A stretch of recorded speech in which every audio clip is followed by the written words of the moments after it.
And I said, I'm so sorry to tell you this. I said, but for the first 5 years, I was cringing and wanting to cry. I wasn't always a crier, but I would feel like crying, but I couldn't make the tears come. And to his great credit again, he loved me enough to say, I'm going to change my behavior so that I can help you in your healing. Welcome. You're listening to the radio podcast of Voices of a Woman from Creative Encouragement Ministries. This program focuses on giving women a voice to share their stories and how the Lord brought them through challenging situations to live above their circumstances. I hope that this conversation will encourage you and offer you hope in your own journey. Hi, I'm Leanna Wilson, your host, and you're listening to Voices of a Woman. My guest today was born in Houston, Texas in 1963, moved to Port Aransas from 1968 to 1972, and her family finally settled in Aransas Pass a few years after Hurricane Celia, where she graduated high school. She has 3 siblings, an older and younger sisters, and 1 younger brother. Her mother is still living. Father passed away at the age of 63 in 2000. My guest will turn 63 this year. Growing up in a small town afforded her the opportunities to try all kinds of sports and extracurricular activities. She excelled in many things, a natural athlete and scholar, and started college in 1981 at Sam Houston State University, but dropped out. She married at 20 years old to her high school boyfriend and had 2 sons. The marriage was pretty tumultuous, divorced in 1987 after 4 years of marriage, spent mostly apart, then met her husband, Roy, of 36 years in the fall of 1988, began dating in 1989, then married later that year, 1 year to the date that they met. A lot of what she does ministry-wise is focused in Aransas Pass. Most people that need help know that they can call on her for hands-on to pray with them, donate funds, etc. Welcome, Rosa Beaty. Well, thank you for that wonderful introduction. Well, you wrote this wonderful introduction, and I was like, this is great. This is all so good. I can't leave any of it out. Well, I was only answering your great questions. So. Oh, well, okay. Mutual Admiration Society. So thank you for joining us, and thanks for coming on this show. We've honestly not known each other very long, maybe just, a couple years? No, not even. Not even a year? Not even, maybe a year. Okay, maybe a year. We met at my luncheon. Yes. And I was so excited to meet you, heard a couple things. You're like, you got to meet Rosa. You got to meet Rosa. And so we finally met. Well, I'm glad I lived up to the hype. Now, Rosa, you've seen God's faithfulness in your life. You've had a lot of great times and some very painful times. So I kind of like to do this with my guests. Let's go back. Where were you raised, and kind of give us a glimpse of what was going on in your life when you were younger?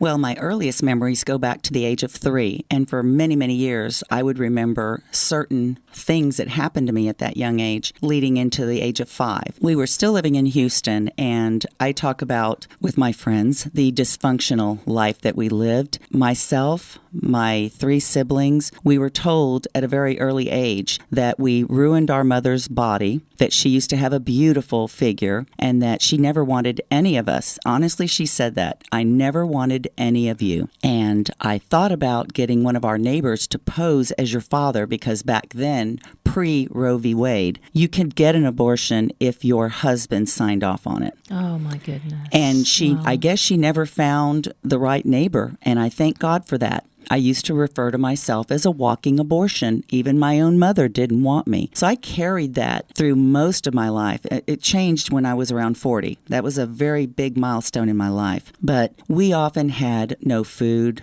no water, didn't understand why we didn't have basic needs. We just muddled through life. But so I keep a lot of those memories. I had fun time playing with my siblings. I looked up to my older sister, who is 3 years older than myself. Those are my memories. So I guess I'm assuming you were not raised in a Christian home. That is correct. Although as I became, I'd say around 10, we used to question, or I would say I specifically would question, Mom, were you brought up in the church? And she said, well, I was raised Catholic, born and raised pretty much in the Aransas Pass area. So she went to the only Catholic church, or they may have others now, but it was St. Mary's. And I would ask my father, who was an immigrant. He came to the United States in 1959. He was a merchant marine and traveled the world. How he met my mother was a very funny story, that they met on the ferry on the way to Port Aransas. They were docked in the port of Port Aransas on one of their ship tours. And he was raised Anglican in Germany. But they told us neither one of them wanted to raise us in their religion or teach us their language. So I should be trilingual. I can pretty much speak English, and the rest is winging it. If you're immersed in it, you can kind of pick up. Sometimes I can speak English. Yeah, sometimes, yes. And sometimes when I would be in Germany, I'd be there for several weeks, and I would pick up some of the meanings of words because you're immersed in it. And with Spanish, we always called it the Tex-Mex. Yes. You could hear your the mother's side of the relatives, and they would be speaking in Spanish, and then they would say an English word, or they'd be speaking in English and say a Spanish word. So, wow. So at least you got English down. That's I did get English down. So, okay, if you weren't raised in a Christian home or brought up in the church, how were you introduced to Christ? Through different kids that I went to school with. And I used to joke about, especially as I got into my early 20s, I imagined that at Sunday school class, my classmates were told by their Sunday school teachers, invite one of your heathen friends that don't know Jesus, have them come to church, step out in faith and invite someone. And I seemed to be that someone. I got invitations to all the churches, seemingly, in Aransas Pass. I was invited to the Catholic Church, specifically Lamar, where they have a Catholic retreat. Okay. That in and of itself, I was like, no way, I'm not going back. That nun was mean. She wouldn't let me eat breakfast until she could bounce a quarter off the bed. She was like that tough. Oh, my. And being young, you're like, I'm not going back there. I also went to the Methodist Church in Aransas Pass, but that was not for worship. That was for MYF, Methodist Youth Fellowship. And I always ended up playing volleyball in the gym that I've often served in Aransas Pass. It's those full circle moments. They always make me laugh. One of my favorite ones to get invited to was the Pentecostal church, which I call the jumping church, Woo-hoo. right? Yeah. One of our trips was to the beach. And I asked my friend, I always see you in long skirts, long shirts, and your hair is bunned up. And she would say, well, yes, you can come to the beach and wear a swimsuit because, I'm not of that faith. I'm one of the heathen friends. Mm-hmm. But please wear shorts and a T-shirt. And I thought, why even bother wearing a swimsuit? Why don't I just come in shorts and a T-shirt? And we would be out in Port Aransas at the beach, and I would think, please don't let her drown, because she wore a full denim skirt. And we walked out about knee-high, and I said, if you go any further, you're liable to drown. And I'm thinking that when I went to that church, I was probably in high school by then. But throughout my childhood, I would be invited. I don't remember getting an invitation to the Baptist church because they would have picked me up in the bus. I would have had a ride every Sunday to church. But the full circle moment about that is I'm going to be doing the Easter play with the First Baptist Church this year. Oh, that is so cool. I have these full circle moments all the time, especially involving Aransas Pass, because I spent so much of my childhood there.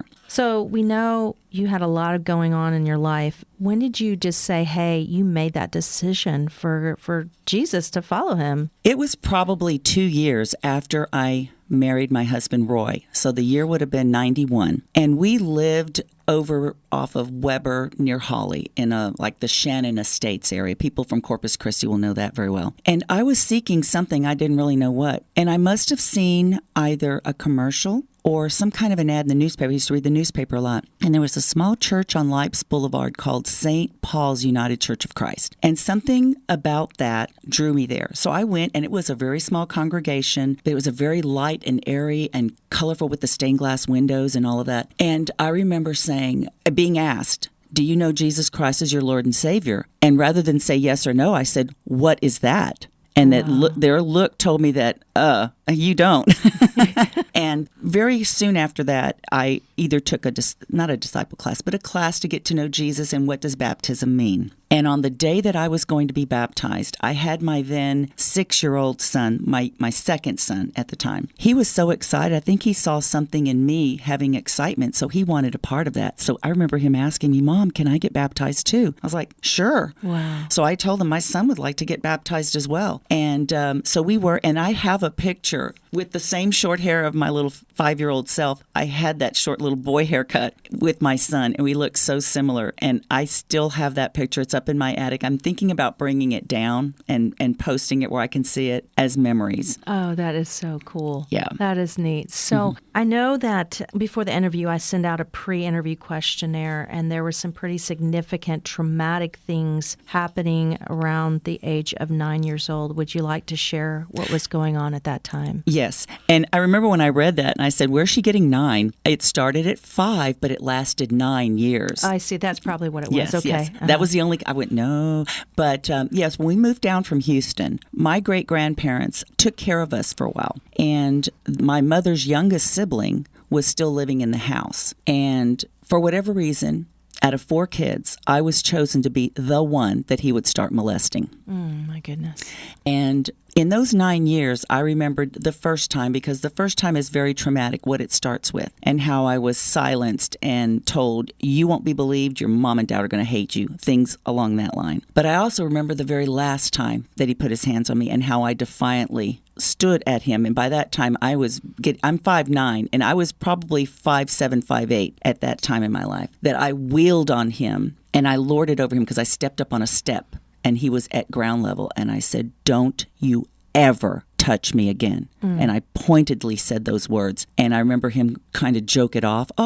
Just, But an incident before that time that used to play like a broken record or Groundhog's Day just over and over was one day he brought I want to say his brother-in-law to our house. They reeked of something. I didn't know what it was, but I learned later on it was probably marijuana. And I remember the fear that I looked at my brother and I said, find mom and dad. They were often at a bar, and find them and call. My brother didn't know what to do, so I don't even know if he made those calls. I was trying to hide behind a chair that swiveled. They walked into the house. They slowly turned the chair, and they're both giving me a look that to me said evil, for lack of, they weren't saying anything. And then it was like, hey, your mom and dad sent us to give you some information of some kind. We need to tell it to you. Well, tell me here in the living room. No, it's more of a secret. We need to tell you in the back bedroom. 2 grown men walking me back as I'm on my heels staring at my brother. I couldn't speak at that moment, but I gave him that crazed, caged animal look. I remember that. And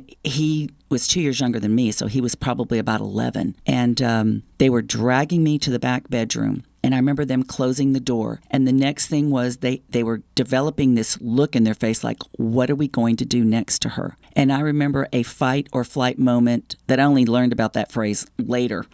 I need to get out of here. I need to sprout wings and fly out of this house. And that is precisely what I did. I burst past them, I think because they were high, that their reactions were a little slow. And I said, thank God for that. Ran out of the house barefooted. And across the street were the normal, everyday kids and the hooligan kids. We all used to play together.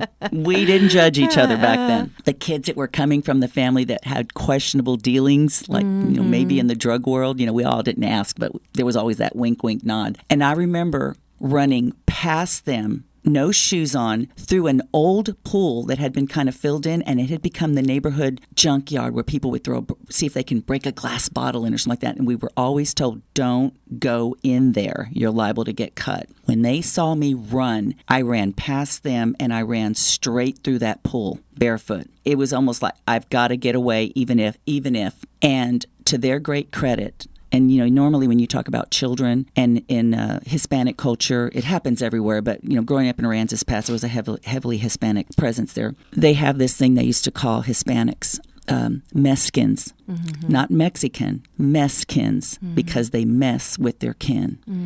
And these kids, I think they innately knew those 2 men that were following behind me were up to no good. And I remember them closing around me in a circle, and they began to cuss at them, screaming. And these are like 10, 11, 12, 13-year-old kids. We had a mixture of ages at them. Like, y'all have to go through all of us. There's probably 8 kids out there at the time to get to her, and they really formed a protective circle around me. So even to this day, when I've come across this one particular that still lives in Aransas Pass, I shared with him, I said, you literally saved my life one day. And he didn't realize how important that moment was to me, so I shared it with him. He was, Rosa, I had no idea. I said, that's why I'm glad we reconnected, so I can share a proper thank you. You didn't know as a kid what you were doing to save me.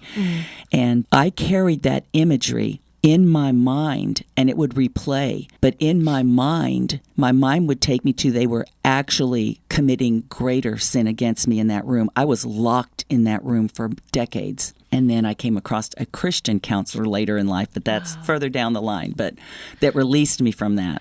I know that you were carrying obviously with what was going on, all that time, all that abuse, guilt and shame. And how did those years of childhood shape you as you got older, young adulthood? How did that shape you? I walked in two different worlds. I was a gifted athlete. I was a scholar. I was outgoing. I did all the things. Growing up in a small school, you have the ability to try out for many sports. You can play multiple sports at one time. I did. And all kinds of extracurricular activities. I found that I was a natural at a lot of things. I would sign up for everything that I saw posted. And I don't know of any time that I didn't make a team or I didn't get chosen for something in school. And I used that as a saving grace. Did that to get you out of the home? Absolutely. It kept me out of the home school year. Summer times was something else, but it kept me safe. And so anyway, when I walked through my life, I was confident in my sports. I was a starter athlete. I was a varsity athlete. I could give good speeches. I could perform in a play. I won a gold medal in band. I went to state and won a gold medal. I could do all those things, but inside I had fear and anxiety, and I was always sighing because I didn't share with a lot of people what I was going through. But I remember sighing deeply, and they would say, "What's going on?" "Oh, nothing." I didn't realize how heavily I was sighing,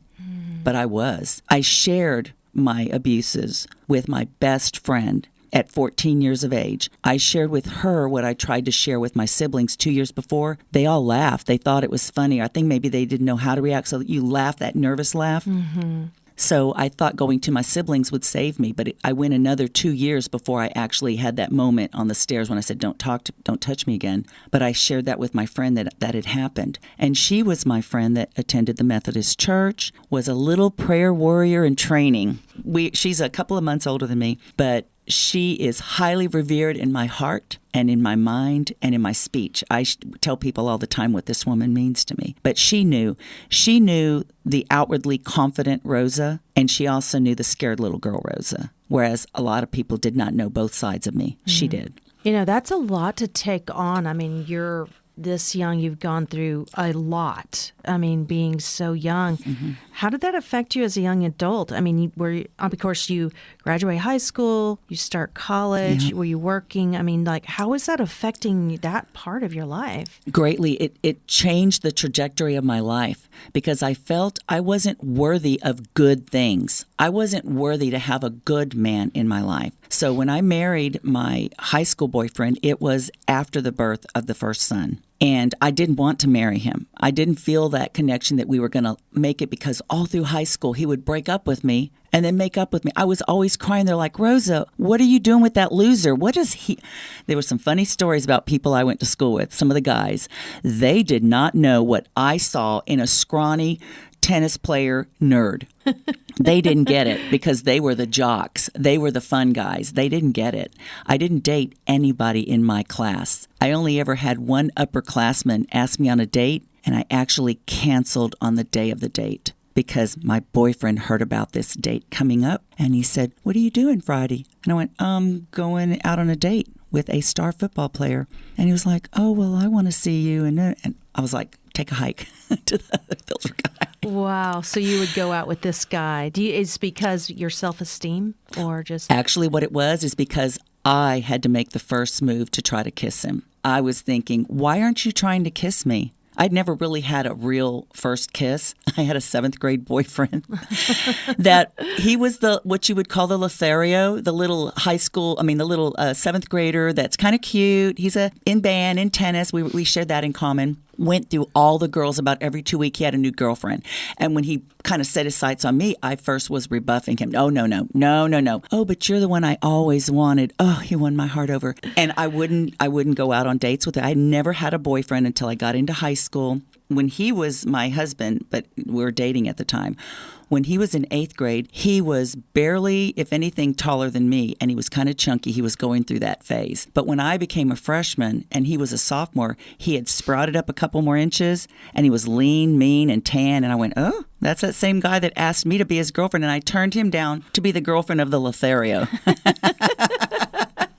So how did that turn out? I mean, obviously, y'all weren't married very long. We weren't married long at all. On paper, it was 4 years. Okay. We got married in I know the date. It's singed on my brain. We got married July 18th of 1983, about the time Andrew would have been about 6. 6 months old. And our divorce was final on January 2nd, 1987. Okay. I have those dates, my first marriage, my first divorce. I'm good about numbers, and those numbers are burned in my mind. And you have 2 sons. I have 2 older sons. Okay. The oldest one just this month turned 43. Oh, wow. And my second son turned 40 this past September. Okay. And then I have a set of twins with Roy. We had them in our 8th year of marriage. It took us a long time to get these twins. And they are now 28. That's exciting. Yeah. Okay, I'm going to ask some more questions about that. I'm Yes. excited about that. Since you were carrying around so much guilt and pain from your childhood, did that make it difficult in those early adult years in your marriage and with your children? Yes. My first marriage, I had a very condemning mother-in-law. I didn't know how to cook. I wasn't raised in a household where my mother cooked. We always used to call it goulash, Mexican goulash to be sure. So we often agreed to we'll make some scrambled eggs. I really didn't have a big anything about recipes. I didn't know what one was. And my mother, being the oldest of her children, and her siblings, didn't sit at the knee of her grandmother, who was an excellent cook and seamstress. If my mother had done that, I think she would have then passed that on to us. And so I missed out on. I got to eat my great-grandmother's cooking. It was pure Mexican food, and that is, I call it my heritage food. When I go out, my husband knows. He goes, "What do you feel like eating?" And I went, "Heritage food." That means Mexican food. And she was a wonderful seamstress. She sewed without patterns. She could just look at you, kind of size you up, and make you something. So I didn't have all of that, but I had to learn all these things. And my first mother-in-law just kind of threw a cookbook at me. And if you don't really know how to read a cookbook or cook, my first foray into cooking, I tried to make fried chicken. Now, you can imagine the heat too high. So that chicken, I had to pull it out because the crust was starting to burn, but the inside was bloody. Ew. Yes, and that I have that memory as well when I tried to cook. So it was very difficult. And when I was a teenager, she told me I'm the best thing that ever happened to her son when we were teens. Strangely, after we married and we were having rough times, I became the worst thing that ever happened to her son. And that was all in a span of, we were married for 4 years, but I had known them since I was a teen, so it was longer than that. And she stayed in my life until her passing because I had her grandchildren.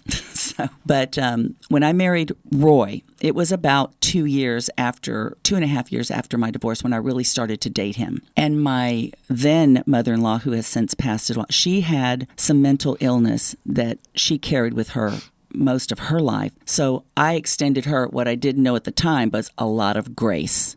I was very kind to her. And I remember her saying to my husband, he shared with me, she didn't say it in front of me, how could he marry that woman and become a ready-made family with 2 boys from another marriage? And to his great, great credit, my husband said, no one tells me what I can and cannot do. And I love her, and I love her boys. And if you don't care about that, you just keep it to yourself.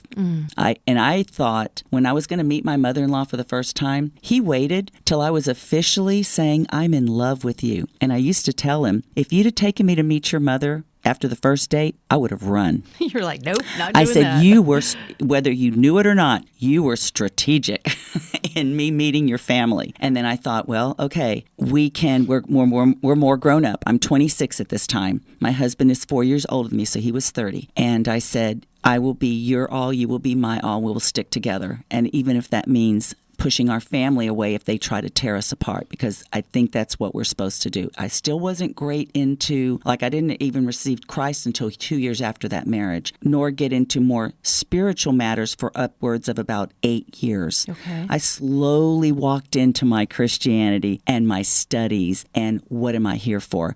So I did struggle with the first mother-in-law, the second mother-in-law. She made it hard for me to raise my older boys. She was the best mother they were ever going to have.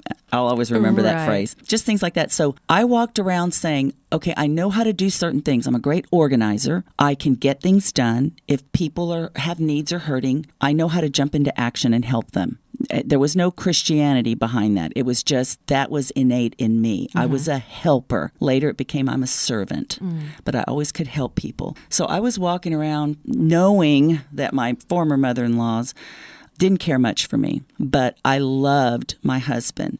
And so I said, I can get through this. But it was a struggle. And the first 5 years of my marriage, my poor husband, he could not come in from work and walk behind me in the kitchen as I was preparing dinner because he would just want to brush by me and touch the small of my back, and it would make me tense up. Because of the trauma. And because of someone's coming from behind me to put their hands on me. And my husband could feel my tension. And I would tell him another thing that would bring up, in the first 5 years, I would say, Roy, when you come in from work, if he had to make a late call at work and you're coming back in, I said, please don't come into the dark bedroom and start taking off your uniform pants because I'm going to hear the zipper go zip. I said that was another sound that I would hear in the dark.